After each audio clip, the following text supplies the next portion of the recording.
Welcome to the lecture of Workshop Technology 1. Today we will discuss laser beam welding. So laser beam welding ਦੇ ਬਾਰੇ ਅੱਜ ਗੱਲ ਕਰਾਂਗੇ। Welding laser beam welding ਆਪਾਂ ਇਹ ਜੋ ਲੇਜ਼ਰ ਬੀਮ ਵੈਲਡਿੰਗ ਹੈ ਇਹ ਤੁਹਾਡੇ 3rd ਸਮੈਸਟਰ ਦੇ ਵਿੱਚ ਵੀ ਆਉਂਦਾ ਐਂਡ 5th ਸਮੈਸਟਰ ਦੇ ਵਿੱਚ ਤੁਹਾਨੂੰ ਲੇਜ਼ਰ ਵੈਲਡਿੰਗ ਮਸ਼ੀਨਿੰਗ ਆਉਂਦੀ ਹੈ। ਦੋਨੇ ਹੀ ਸੇਮ ਹੁੰਦੀਆਂ, ਵੈਸੇ ਬਹੁਤ ਇੰਪੋਰਟੈਂਟ ਟੌਪਿਕ ਹੈ। एग्ज़ाम ਦੇ ਵਿੱਚ ਵੀ ਮੋਸਟਲੀ ਆਉਂਦਾ ਹੀ ਆਉਂਦਾ ਹੈ। ਲੇਜ਼ਰ ਬੀਮ ਵੈਲਡਿੰਗ ਕੀ ਹੈ? ਲੇਜ਼ਰ ਬੀਮ ਦੀ ਜੋ ਫੁੱਲ ਫਾਰਮ ਹੁੰਦੀ ਹੈ ਉਹ ਹੁੰਦੀ ਹੈ light amplification by stimulated emission of radiation. So ਤੁਹਾਨੂੰ ਇਹਦੀ ਉਹ ਵੀ ਆ ਸਕਦੀ ਹੈ, ਇਹਦੀ ਫੁੱਲ ਫਾਰਮ ਵੀ ਆ ਸਕਦੀ ਹੈ, ਇਹਦੀ ਵਰਕਿੰਗ ਵੀ ਆ ਸਕਦੀ ਹੈ।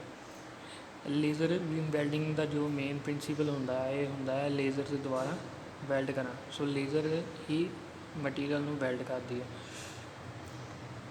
Laser beam welding is a technique in manufacturing whereby two or more pieces of material are joined by together through use a laser beam. Laser beam welding ਦੀ ਜੋ ਟੈਕਨੀਕ ਹੈ ਉਸ ਦੇ ਵਿੱਚ ਆਪਾਂ ਦੋ ਜਾਂ ਦੋ ਤੋਂ ਜ਼ਿਆਦਾ ਪੀਸਿਸ ਨੂੰ ਜੁਆਇੰਟ ਕਰ ਸਕਦੇ ਹਾਂ with the help of laser beam. Laser beam welding is a fusion joining process that produces coalescence of material with the heat obtained from concentrated beam of coherent monochromatic light impinging on the joint to be weld.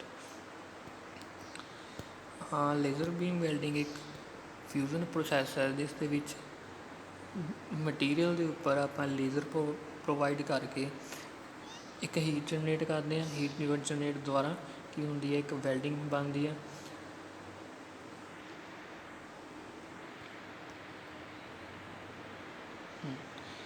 So laser beam welding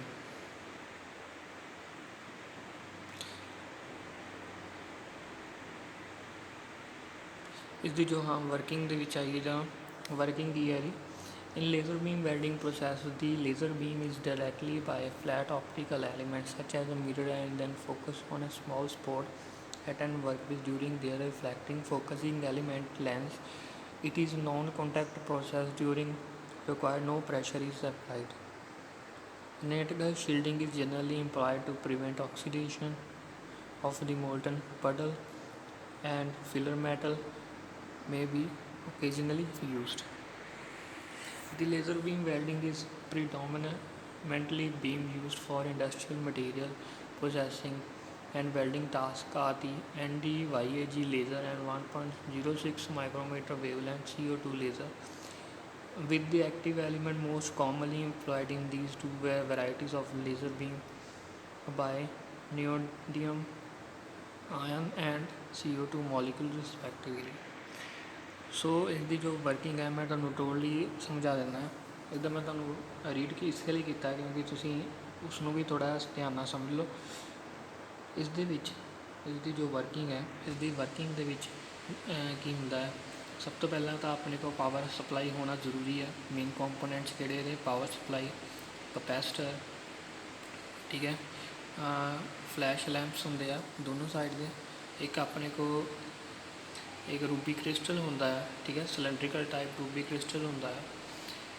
ਇਸ ਦੇ ਵਿੱਚ ਕੀ ਹੁੰਦਾ ਹੈ, ਉਸ ਤੋਂ ਬਾਅਦ ਕੀ ਹੁੰਦਾ ਹੈ, ਦੋ ਮਿਰਰ ਆਪਣੇ ਕੋਲ, ਇੱਕ 100% ਰਿਫਲੈਕਟਿੰਗ ਮਿਰਰ ਜੋ ਉੱਪਰ ਸਾਈਡ 'ਤੇ ਲੱਗਾ, ਇੱਕ ਸੈਕਿੰਡ ਹੈ ਪਾਰਸ਼ੀਅਲ ਰਿਫਲੈਕਟਿੰਗ ਮਿਰਰ ਜੋ ਨੀਚੇ ਦੀ ਤਰਫ ਲੱਗਾ ਹੋਇਆ। ਥਰਡ ਹੈਗਾ ਆ ਲੈਂਸ।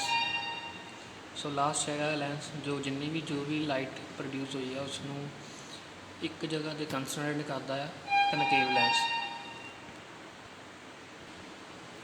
ਇਸਦੀ ਵਰਕਿੰਗ ਦੇ ਉੱਪਰ ਆਈਏ ਤਾਂ ਵਰਕਿੰਗ ਦੇ ਵਿੱਚ ਕੀ ਹੁੰਦਾ ਹੈ, ਇੱਕ ਜਦੋਂ ਵੀ ਆਪਾਂ ਪਾਵਰ ਸਪਲਾਈ ਦਿੰਦੇ ਹਾਂ, ਪਾਵਰ ਸਪਲਾਈ ਕਿਹਦੇ ਨਾਲ ਅਟੈਚ ਹੁੰਦੀ ਹੈ? ਫਲੈਸ਼ ਲੈਂਪਸ ਦੇ ਨਾਲ।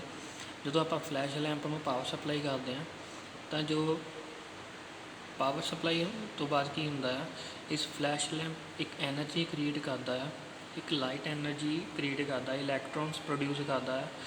ਜੋ ਇਲੈਕਟ੍ਰੋਨਸ ਪ੍ਰੋਡਿਊਸ ਕਰਦਾ ਕਿਹਨੂੰ ਦਿੰਦਾ? ਰੂਬੀ ਕ੍ਰਿਸਟਲ ਦੇ ਵਿੱਚ। ਰੂਬੀ ਕ੍ਰਿਸਟਲ ਦੇ ਵਿੱਚ ਜੋ ਇਲੈਕਟ੍ਰੋਨਸ ਹੁੰਦੇ ਆ ਉਹ ਉਸਨੂੰ ਜਦੋਂ ਐਨਰਜੀ ਮਿਲਦੀ ਆ ਉਹ ਹਾਈਅਰ ਐਨਰਜੀ ਲੈਵਲ ਅਚੀਵ ਕਰ ਲੈਂਦੇ ਆ। ਮੀਨਸ ਕਿ ਆਪਣੇ ਕੋਲ ਫੋਰ ਐਗਜ਼ਾਮਪਲ ਆਪਣੇ ਕੋਲ 4 ਐਨਰਜੀ ਲੈਵਲ ਆ, ਇਸ 'ਤੇ ਆਪਣੇ ਕੋਲ ਇੱਕ ਇਲੈਕਟ੍ਰੋਨ ਪਿਆ। ਜਦੋਂ ਕਿ ਇਲੈਕਟ੍ਰੋਨ ਨੂੰ ਆਪਾਂ ਇੱਕ ਐਨਰਜੀ ਪ੍ਰੋਵਾਈਡ ਕਰਦੇ ਹਾਂ ਇਹ ਸੈਕਿੰਡ એનર્ਜੀ ਲੈਵਲ 'ਤੇ ਪਹੁੰਚ ਜਾਂਦਾ। ਉਸ ਤੋਂ ਬਾਅਦ ਇਸ ਨੂੰ ਫਿਰ એનર્ਜੀ ਪ੍ਰੋਵਾਈਡ ਕਰਦੇ ਹਾਂ, ਇਹ ਥਰਡ એનર્ਜੀ ਲੈਵਲ 'ਤੇ ਪਹੁੰਚ ਜਾਂਦਾ। ਇਸ ਨੂੰ ਫਿਰ એનર્ਜੀ ਪ੍ਰੋਵਾਈਡ ਕਰਦੇ ਹਾਂ, ਫੋਰਥ એનર્ਜੀ ਲੈਵਲ 'ਤੇ ਪਹੁੰਚ ਜਾਂਦਾ।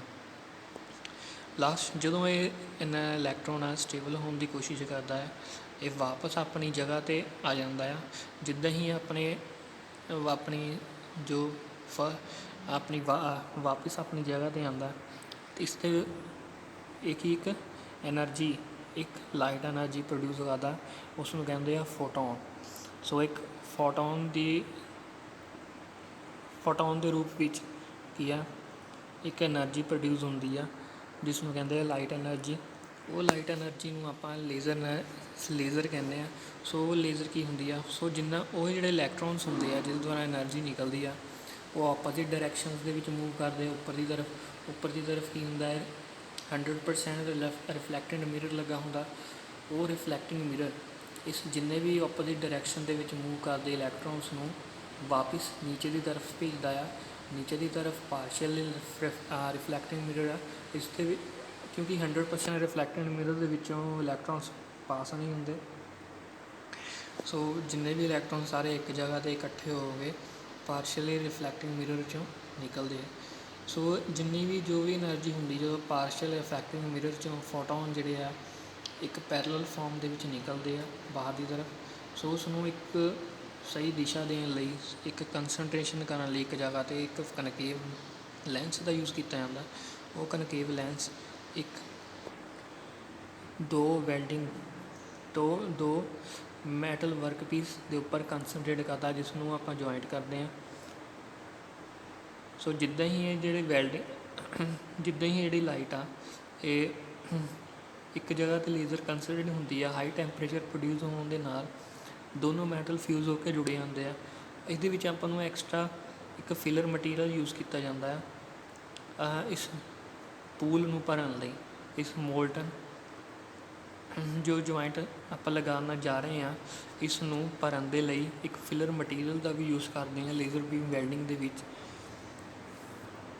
ਸੋ ਇਸ ਦੇ ਵਿੱਚ ਕੋਈ ਵੀ ਪ੍ਰੈਸ਼ਰ ਨਹੀਂ ਅਪਲਾਈ ਕੀਤਾ ਜਾਂਦਾ, ਨਾ ਹੀ ਆਪਾਂ ਵਰਕ ਪੀਸ ਨੂੰ ਟੱਚ ਕਰਦੇ ਹਾਂ, ਠੀਕ ਹੈ। ਇਸ ਦੇ ਵਿੱਚ ਲੇਜ਼ਰ ਦਾ ਯੂਜ਼ ਕੀਤਾ ਜਾਂਦਾ ਹੈ, ਠੀਕ ਹੈ। ਬਹੁਤ ਫਾਸਟ ਪ੍ਰੋਸੈਸ ਹੈ ਲੇਜ਼ਰ ਬੀਮ ਵੈਲਡਿੰਗ, ਬਹੁਤ ਹੀ ਇੰਪੋਰਟੈਂਟ ਟੋਪਿਕ ਹੈ। ਥੈਂਕਸ।